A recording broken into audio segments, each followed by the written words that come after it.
Season's greetings, fellow armchair Imagineers.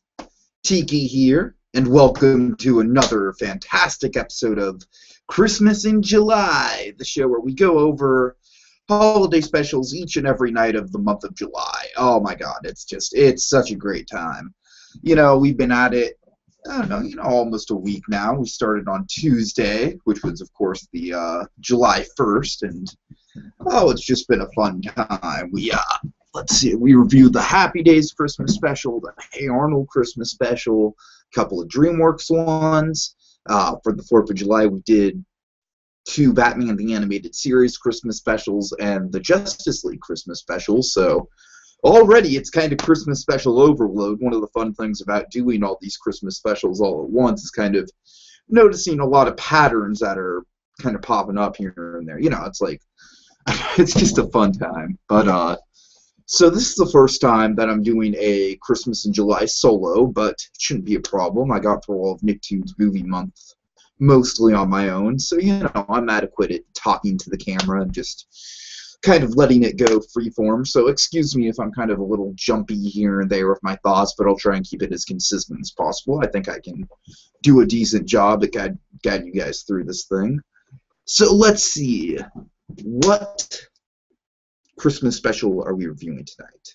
What glorious holiday classic are we diving into? Well, this is actually kind of an interesting one because this is a really big sort of iconic one, and not only is it a really good Christmas special, it's also the pilot episode of arguably one of the most iconic shows of the past 20 years. We're talking, of course, about Simpsons Roasting on an Open Fire, the Simpsons Christmas special. Oh, yes. Oh, this definitely has some great memories attached to it. I'm just going to read, like, right off the bat, I'd say this is probably one of the most classic quotes for my money that's ever been in a Christmas special. It kind of just, defines everything about holiday specials that we know and love. So, I'm sure, most people know this pretty much verbatim, but it's Bart Simpson's little speech where he goes, "This could be the miracle that saves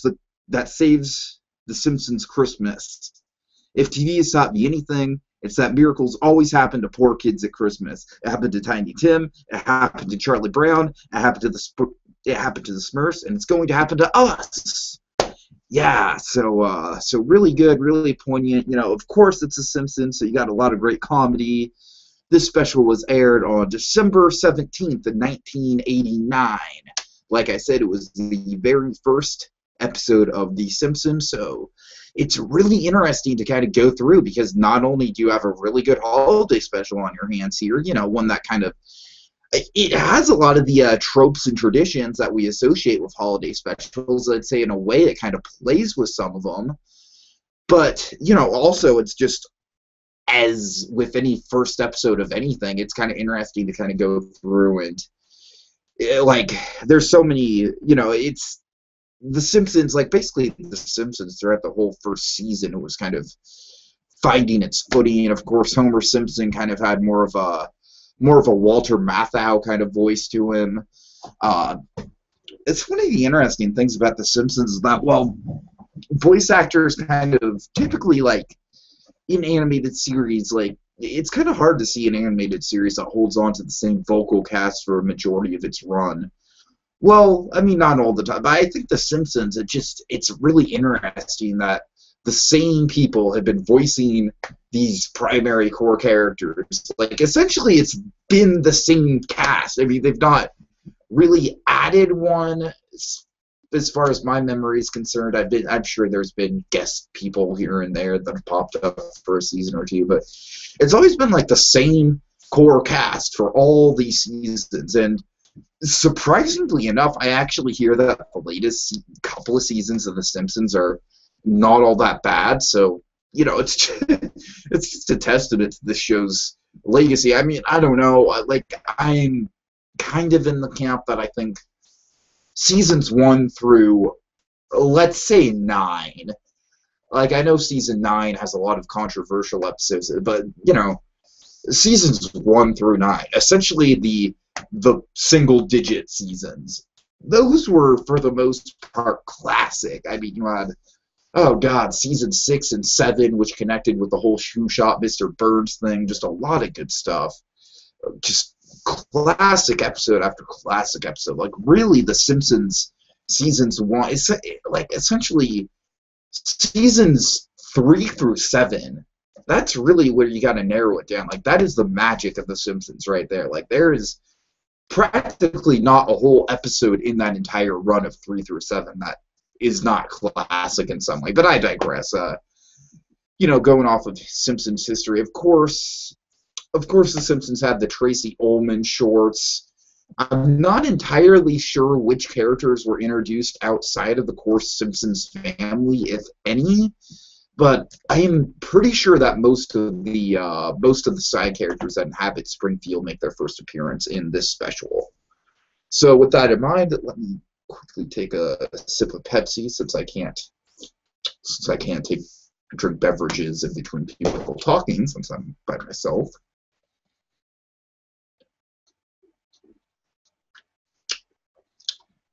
Ah, that's good.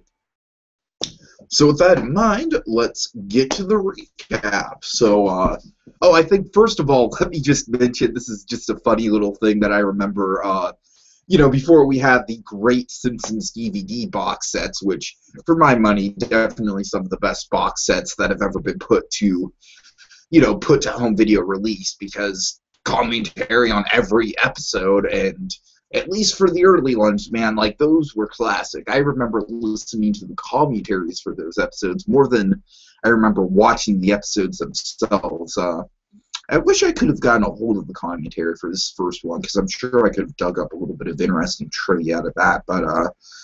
But before the DVDs, The Simpsons would release, of course, like every animated show, would release compilation VHS tapes. Now, the funny thing about VHS tapes is that you can only fit, like, I don't know, let's say like 3, maybe 4 half-hour episodes onto a single tape. So I remember one of the things The Simpsons did, I remember this like very clearly, was they would have these holiday-themed compilations. So you'd have the Christmas one. They had like all the Treehouse of Horrors, and I remember they had like 3 or 4 volumes of the Treehouse of Horrors, actually. But, you know, they had all the Treehouse of Horrors. 4th of July, I'm sure there was probably a Valentine's Day one, and I'm pretty sure with these compilation sets, they'd like make them collectible, where they'd have like each set that was released, you'd have basically 5 different covers. So 5 of the core 5 Simpsons family members would each have their own unique individual cover.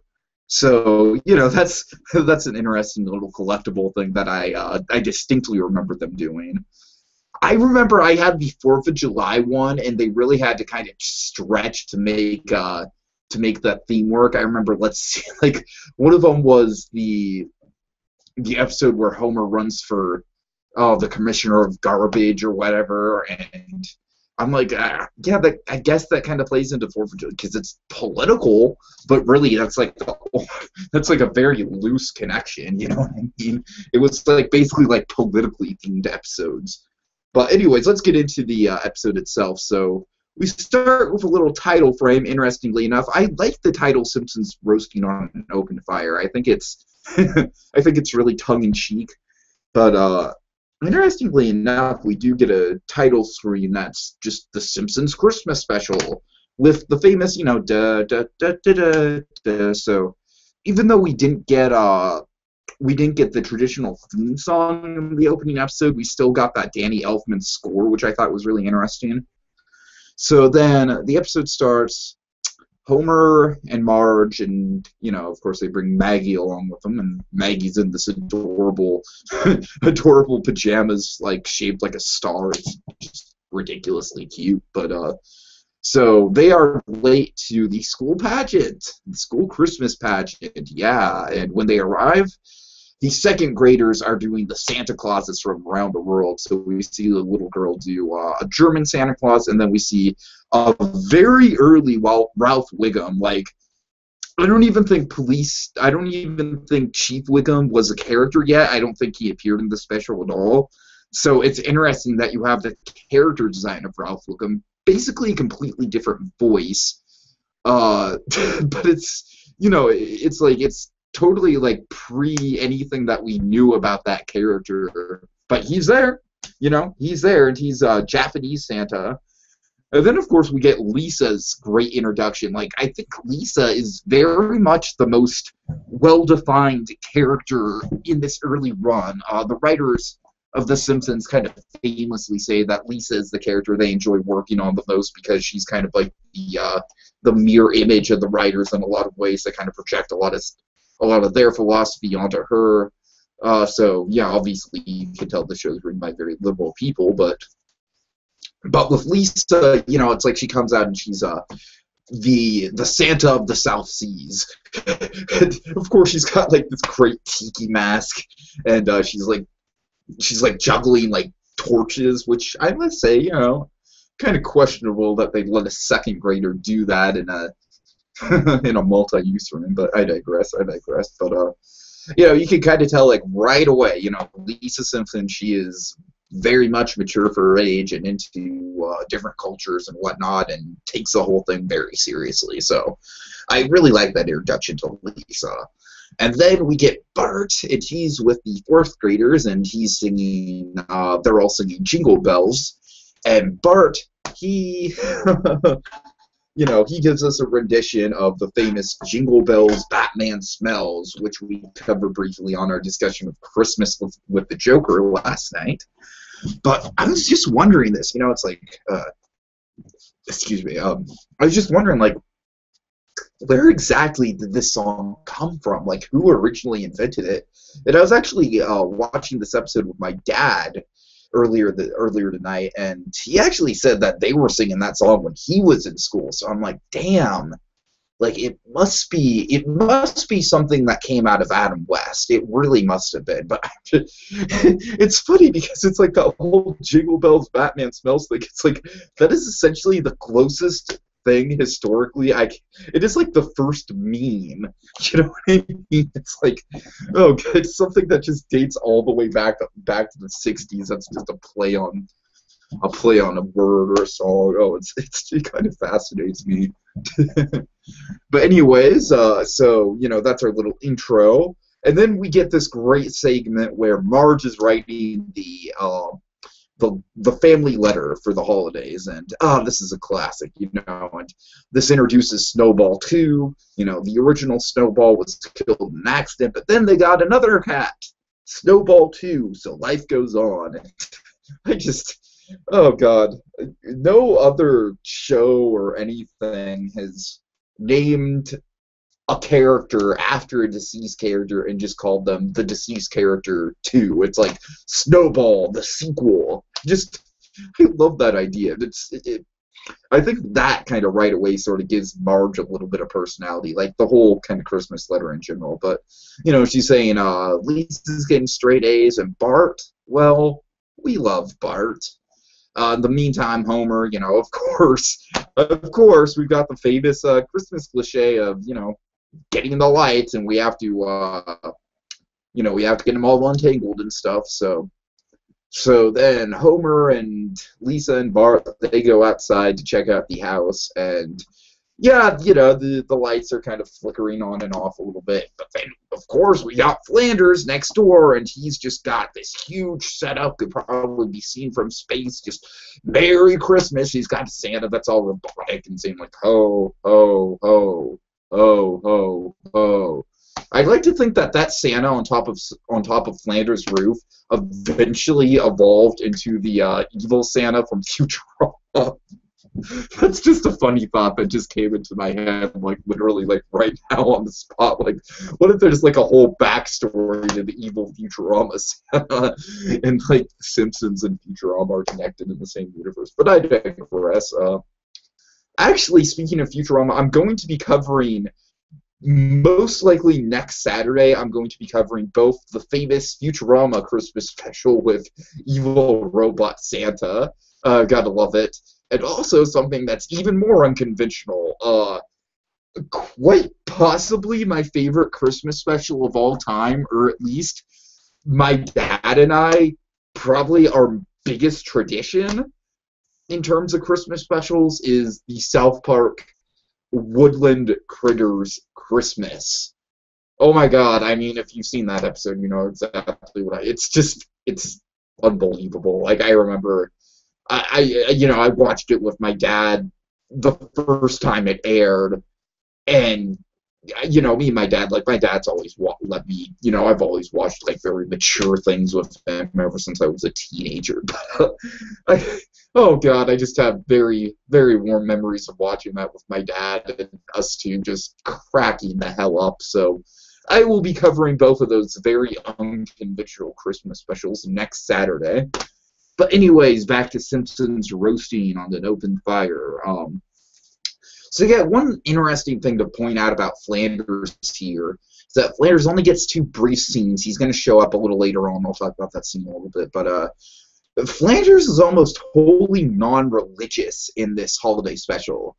As a matter of fact, he's kind of like the opposite of the whole religious side of Christmas, because with his elaborate, like, giant spectacle of a house with all the lights and everything, it's like he is kind of like personifies the materialism of Christmas in the special. So again, it's kind of fascinating to see a character like that. He's introduced, he's got the same William H. Macy mustache, same voice and everything, even the same sort of nice guy demeanor, but it's just the whole religion thing is just not played up at all. As a matter of fact, it's very, I don't want to say it's anti-religion, but like I said, it's very like pro-materialism. So that's an interesting little thing. So, excuse me. So we get, we find out that the Simpsons, of course, they have to do their Christmas shopping, and we find out that Marge stores the Simpsons holiday money every year, and she has a different hiding place, and this year she's kept it in her hair, and that's just a great little visual gag. She asks Homer to close his eyes, and she pulls it out. So between the big jar, as Homer affectionately calls it, and Homer's Christmas bonus, they should be in for a pretty good Christmas. So we cut to the Simpsons at the mall. This scene really confuses me. This scene confuses the hell out of me. Like, I genuinely think there's, like, some sort of missing, deleted scene here or something like that. I don't know. I never used to pick it up, but now, watching it back, I'm just like, there is definitely something like this. So, the Simpsons, they have this big thing where, of course, probably another cliche in Christmas specials now is, oh no, we gotta have the fight for the parking space, to go to the store. And of course Homer does that, I'm sure. By the way, it's worth pointing out that Homer's very first dough is when I believe he opens the drawer to get the Christmas lights out, and it hits his knee, and he does a dough. So, again, like I said, it's just really, really fun to kind of go through this special and point out all the firsts and everything like that. But, so after a scene where they're fighting for the parking space and everything, they're in the mall, and earlier we saw that the kids have lists. Lisa, she wants a pony. That's established. Again, something that's established with her character very early on, that sort of clash between, she's still an 8-year-old girl, but she's just really intelligent for her age, so she's still going to have, like, naive stuff like this, where it's like, like, oh, Mom, but I've been really, really good this year, and Marge is just like, oh, Lisa, I told you, Santa can't fit a pony in his sleigh, can't you take a hint? So, so, again, I strongly feel like that the Lisa character is definitely the one that was the most well-defined early on. She wasn't very well defined in the Tracy Ullman skits. Essentially, in the Tracy Ullman skit, she was just the foil to Bart. She was essentially just a little girl version of Bart. She's just as much of a brat. But here they really got her character down, so that's interesting. But anyway, so Lisa wants a pony. Bart, he has one gift on his mind for the holidays, and that is a tattoo.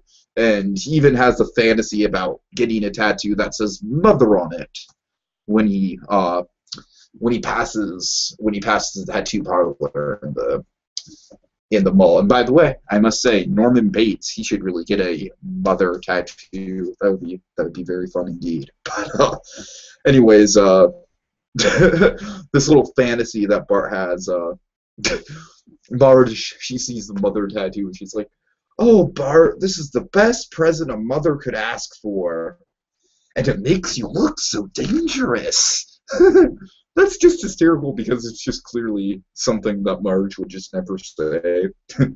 But Marge spots the tattoo right away, and she grabs Bart, and they go into the tattoo removal clinic, which is conveniently located right directly next door to the tattoo parlor in the mall. Oh, that made me laugh.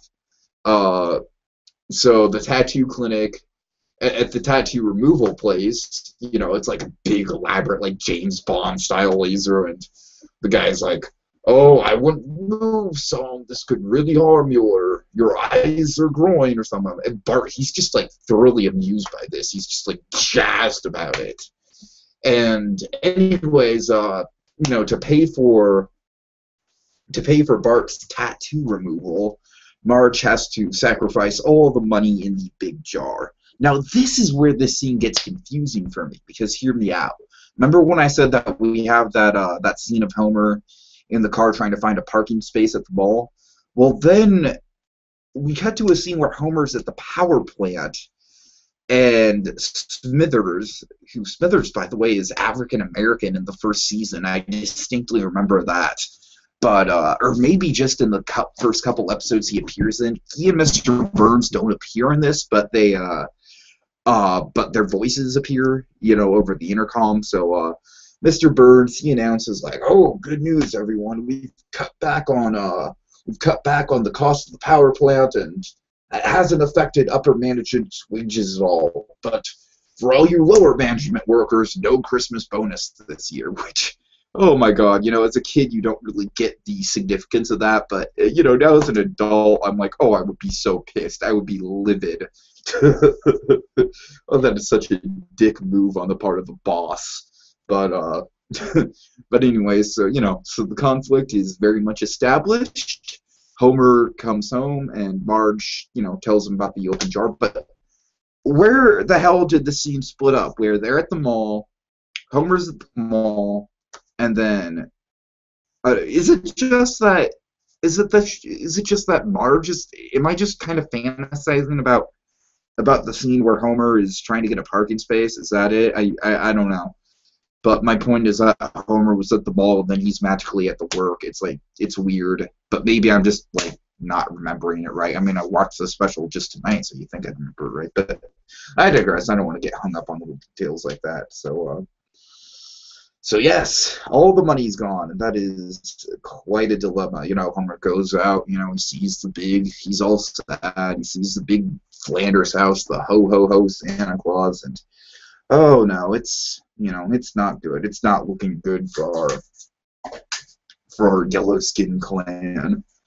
But, but alas, there's a solution. But before that, we get, Marge, she's kind of relying on Homer to come home with the, to stretch out his Christmas bonus. Homer, he just doesn't have the heart to tell her that he lost the Christmas bonus. There's this really nice scene in Homer and Marge in bed, and Homer's like, "Marge, I need to be honest with you," and Marge is she just has this like adorable smile on her face, and she's putting her hand on Homer's leg, and it's just like, in Homer, he just doesn't have the heart, so he's just like, "Well, I'm gonna do the Christmas shopping this year." So so we cut to the mall once again. Maybe this is where I remember Homer. I distinctly remember Homer going for a parking space, but hold on one sec.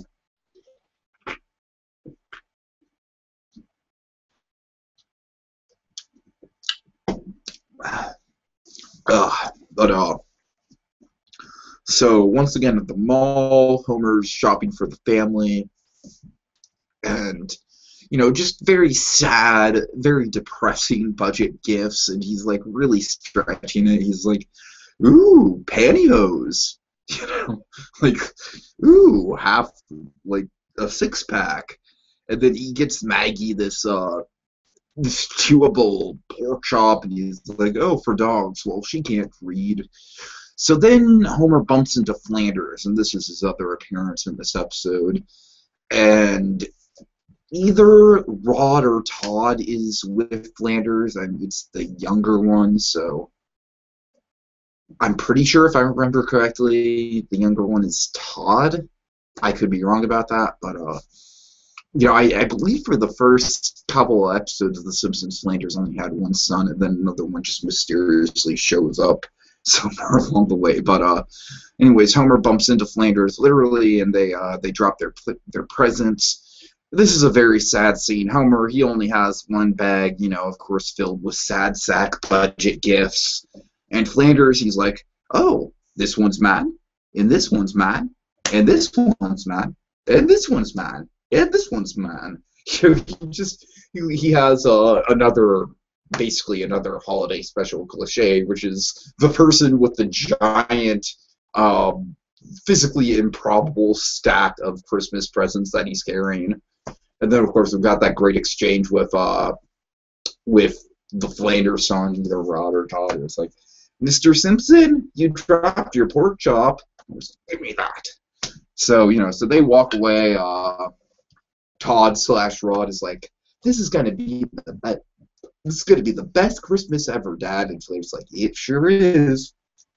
And Homer, he's standing with his sad sack bag, and he sheds just a single tear, and it's really effective. One gag I just want to mention just before I forget about it is, this is kind of going back a little, so just excuse me for kind of jumping around, but when right after Bart gets his tattoo removed and he's all excited about it, it kind of jump cuts to Bart sitting on the couch, and Lisa and Maggie are poking at his bandage, and he's like, "Ow, quit it." And they just keep doing it. And it almost kind of turns into a Family Guy gag of, it's like the more you say something, the funnier it becomes, where it's like, Lisa, she just keeps doing it. It's like, "Ow, quit it. Ow, quit it." And it's very funny because it's like, I'm pretty sure they just use the same, the same line recording, but just over and over. So very comedically timed scene, but anyways, I digress. So the next scene we get, Homer is, he goes to Moe's, and this is the first appearance of Moe. Moe not wearing his traditional blue apron, instead he's wearing a pink apron. I thought that was again an interesting little sort of design thing.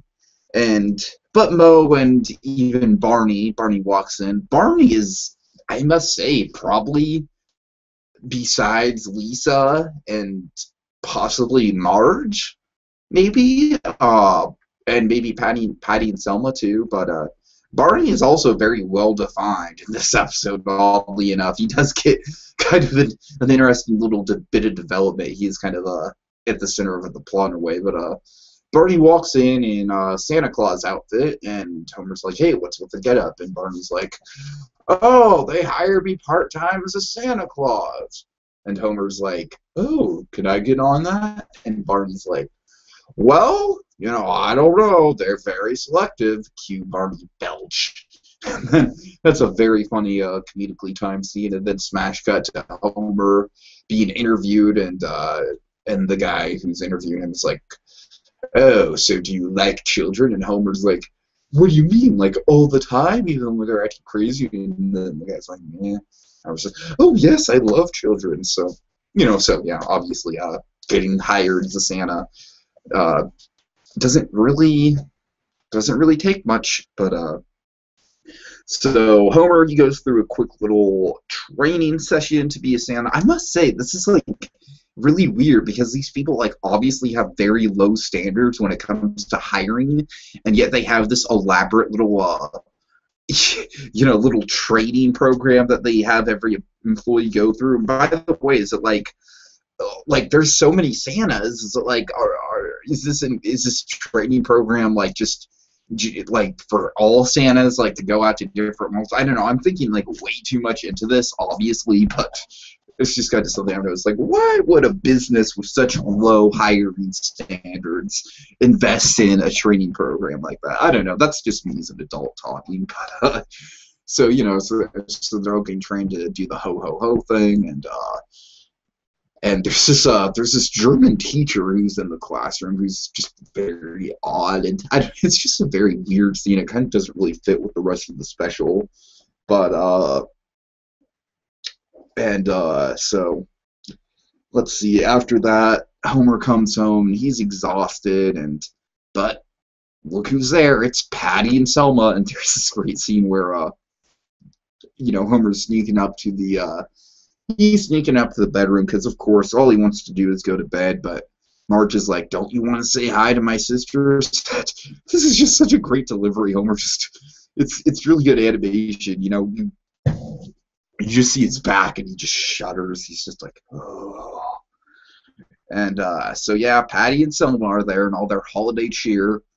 Interestingly enough, let's talk about the Scrooges of the special.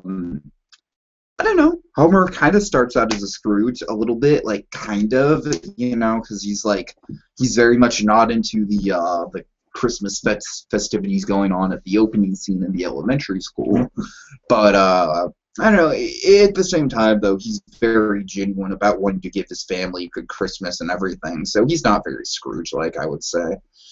I would say Patty and Selma are kind of more the Scrooges, but then again, it's like they're just kind of more critical about the fact that Homer is not more Christmassy. So well done, Simpsons Roasting on Open Fire. You don't really have a traditional Scrooge in your special. You kind of broke the norm there. So I must say I kind of applaud that, especially because I think it'd be kind of easy to make a character like Homer into a Scrooge, and they don't really do that at all. Like I said, there's like a few subtle hints of it here and there, like especially at the opening scene, but it's really, there's not like this big sort of journey for Homer. It's more just a situation that he's in, and it's a situation that a lot of people can relate to, especially in this post-recession economy. I actually kind of find that interesting that this special is all about the financial stress and everything given our current situation, and yay.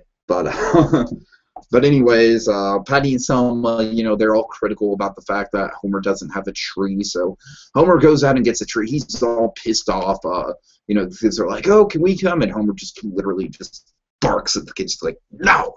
And it's very scary almost. But then this might be my favorite scene of the whole special, just because it's probably like only about 30 seconds long in its entirety. It cracks me up every time I see it. It's like, Homer's driving by a bunch of billboards advertising Christmas tree farms, and they're all like, "Christmas trees, $75, Christmas trees, $60 and up." And every time Homer's driving by, he just gets more and more pissed off, and he's just gritting his teeth and everything. And it's very funny, especially played up against the very traditional holiday music in the background. So what Homer ends up doing is he ends up cutting down a tree, next to a no trespassing sign. Gets shot at. The dogs are running after him and everything. So, he basically chops down a forest tree and he brings it home. Patty and Selma are like, "Why is there a birdhouse in it?" Homer's like, "Ooh, that's an ornament." So, like I said, the whole bit with Homer getting the tree, it's very short, but it's kind of poignant at the same time, though, because it's like, who can't relate to just seeing all this stuff, that's available for more money than you have and not being able to afford it. Like I said, especially in post-recession economy, it's like that's a very relatable little thing to squeeze into a Christmas special. As a matter of fact, I kind of think budget is one of those things that's very real and is a very real concern for Christmas that's not really touched on a lot in Christmas specials. So yeah, just I very much applaud this holiday special for just being kind of really sort of realistic as much as you can get realistic in the Simpsons universe, but a somewhat realistic take on sort of a white collar Christmas when when you're sort of on the lower end of the economic spectrum.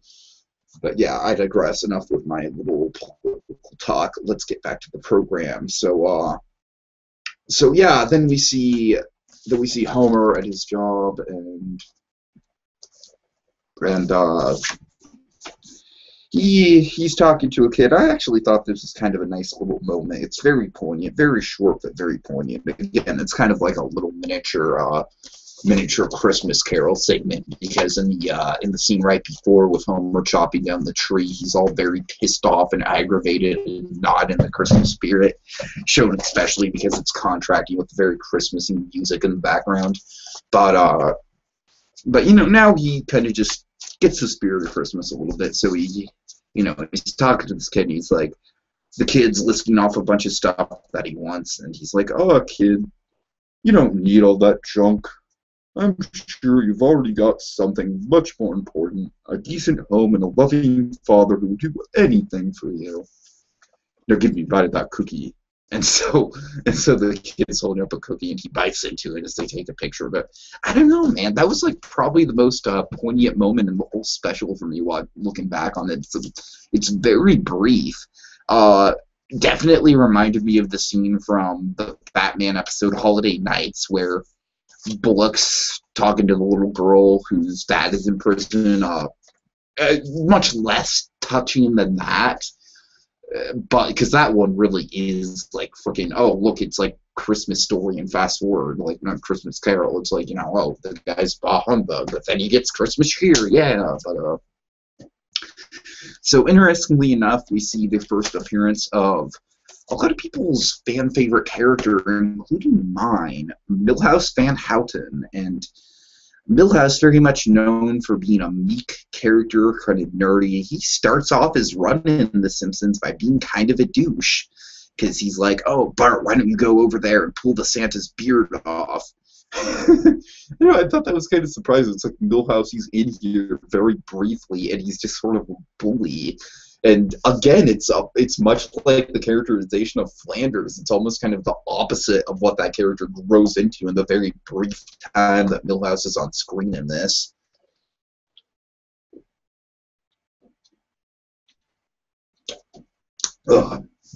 So yeah, so Bart, he takes Milhouse up on his stairs, so he goes up to Homer as Santa, and oh, classic line here. Homer, I'm not sure exactly how it goes, but Bart Simpson's like, "Hey, who are you?" And Homer's like, "And what's your name, little boy?" And Bart Simpson's like, "I'm Bart Simpson. Who the hell are you?" And so, long story short, Bart pulls off Homer's beard, and Homer takes Bart into I believe it's like, I don't know, it's a little elf house or something like that, and Bart gives the famous Christmas speech. I'll say it again because I kind of butchered it the first time. This could be the miracle that saves the Simpsons Christmas. If TV taught me anything, it's that miracles always happen to poor kids at Christmas. It happened to Tiny Tim, it happened to Charlie Brown, it happened to the Smurfs, and it's going to happen to us. Yeah, okay, that was much better delivery than when I first tried to do that. Like I said, I very much do think that speech does kind of sum up Christmas specials in a nutshell. It's very meta, of course, but so Homer gets paid for his part-time work as a Santa, and it's only $13. And I must say, like, how many days did Homer work? Like, again, this is just me being a realistic adult. It's like, like, that just does not make sense at all. It's like Homer must have literally, like, worked under 2 hours to make just $13. Oh, wait, actually, they do explain it. It's like, oh, well, that covers medical, and, it's basically like, everything in his salary is taken out by the insurance, but of course that's not how real businesses work. Again, it's just me being an adult, but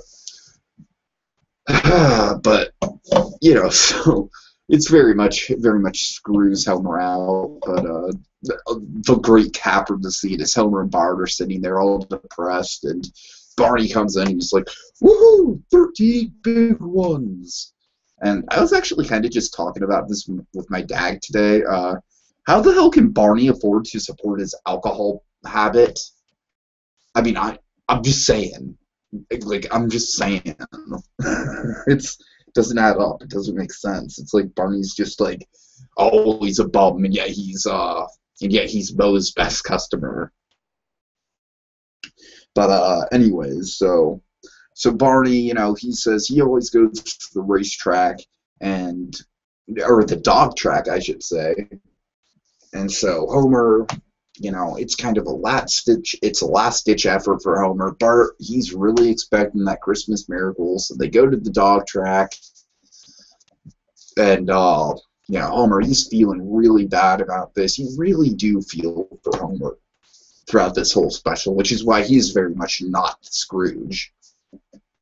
Because throughout the whole special, his only goal is to just give his family a nice Christmas. You know, he's not expecting the best Christmas ever or anything. He just wants to give them a good Christmas. So it's very relatable. Like I said, it's very much sort of blue collar, which The Simpsons is known for being. So, you know, so Homer, he's feeling really bad that he's resorted to betting off, you know, the little bit of money he has at the dog track, and he's going to bet on the horse that Barney always bets on, which is the odds-on favorite named Whirlwind. And then the announcer announces that there's a last-minute addition to the lineup of dogs racing, Santa's Little Helper. And Homer, he literally just kind of freaks out with joy. He's just like, "Did you hear that, Bart? What an amazing name!" And he puts everything on Santa's Little Helper. Everything. Even though the odds are 99 to 1. And he's like, 99 times 13 equals Merry Christmas. I don't know, let's do the math on that. That's maybe like, yeah, actually, yeah, that's like thousands of dollars, so that would be a pretty Merry Christmas, I must say. But in the end, sadly, Santa's Little Helper, he's a bit of a bust in terms of being a racing dog. And, you know, he comes in last place, and he's so far behind that Homer and Bart, after all the other dogs are gone and finish, you know, Homer's like, "Well, I don't want to leave until Santa's Little Helper finishes." And then they wait, and they wait. Again, almost kind of like a little bit of a Seth MacFarlane kind of humor going on there, where it's sort of like the gag is a lack of stuff going on, and Homer's just like, "Oh, forget it." So, you know, so last ditch effort, Homer and Bart, they've resorted to trying to find winning tickets from the snow, and it's all very sad. You know, Bart, he's not getting the miracle, he's winning, and then, but wouldn't you know it, again, much like these holiday specials often have, something unexpected happens, and the owner of Santa's Little Helper, very abusive towards him, and basically essentially kicks him out, you know, just throws him on the street he's like, "That's the last race you'll lose." I believe he throws a shoe at him too, and Santa's Little Helper, he just jumps right into Homer's arms, and Homer, he's just like, "Well, we can't keep this dog. He's a loser. He's a mutt." And then Santa's Little Helper licks Homer's face, and Homer's like, he turns around very quickly, and Homer's like, "He's a Simpson." So meanwhile, back at the Simpsons house, Patty and Selma are there. They're watching the Happy Little Elves. Again, I really like the fact that Lisa, she's just kind of being a little kid. You know, she's all into it. I think that's something that really kind of carries on throughout the first season, at least, is the Happy Little Elves fandom that Lisa has. But, so Homer comes back, and, you know, Of course, Santa's little helper makes his grand entrance into the family, and it's just a nice, heartwarming scene. Lisa's ecstatic, Bart's ecstatic, Marge is just so proud of Homer, and everything just gets wrapped up perfectly. Hell, maybe even Patty and Selma kind of gave Homer a little bit of a break. So that's the end after, after another little holiday special tradition of posing for the picture.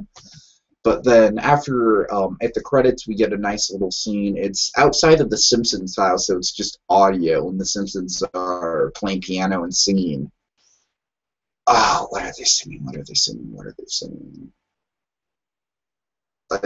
Deck the Halls or something, but Bart and Lisa keep interjecting and improvising, and Homer's getting very pissed off. And to tell you the truth, I never really liked that bump all that much. I kind of thought the humor just didn't really work.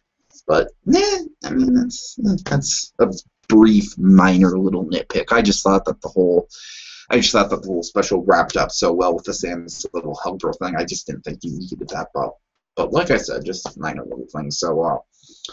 So yes, there we go. That's Simpsons Roasting on an Open Fire, and yeah, I just recapped it to my best of my ability. And let's see, what do I think about this special? I mean, I really think it does hold up, and especially because it's just interesting when you think about how the economy has just fallen sort of flat on its face, and I feel like there's a lot of themes that this episode hits on that really kind of hit home, in the wake of our little economic crisis that we're in. I mean, I hate to keep harping on that. I really do. Like, I don't mean to get all political with this episode, but it just was something kind of poignant that I really kind of, felt for. And like I said, just really interesting to get the feel for all the characters and everything like that. Sort of everything's kind of just, the writers are sort of just throwing stuff at a wall at this point, and so we get a lot of first introductions, like first everything. I remember the commentary for this episode. It's very much the writers are, and everyone on it are just like, ooh, first dough, and so yeah. But in the end, what I like about this special is that it defies tradition, and yet it's all the more heartwarming for it. It really is a feel-good special in every sense of the word. There's a few very tender moments that tug at the heartstrings, but in the end, it all wraps up, and it's a very good special, and it's a very good pilot episode for The Simpsons too, because like I said, I do feel like defines a lot of characters really well, especially Lisa. But so that's it for my conversation about Simpsons Roasting on Open Fire. I hope I've kind of dug down and gone to a little bit of truth and a little bit of I don't know, like I said, it's interesting because, like, one of the fun things about doing these specials is kind of pinpointing all the cliches and all the tropes that go into making a holiday special great. And we here on the So You Want to Be an Imagineer YouTube channel feel like there's a scientific process towards these holiday specials, and gosh darn it, we're gonna find a way to break that process. And how are we going to do that? By putting the mistletoe, oh yes, underneath the microscope. Oh yes, chaos theory. I decided to go Jeff Goldblum there for a second. I don't know why. So join us tomorrow night, everyone. Like I said, we're going to be doing these every night of the month, and so it's just going to be a really fun time. Blue Dragon 5 is going to be back with us tomorrow night, and we are going to be recapping the Recess Christmas special, the very first Disney Christmas special that we're getting into. So join us for that. Should be a fun time. And yeah, in the meantime, just see you guys later, and have a happy holiday.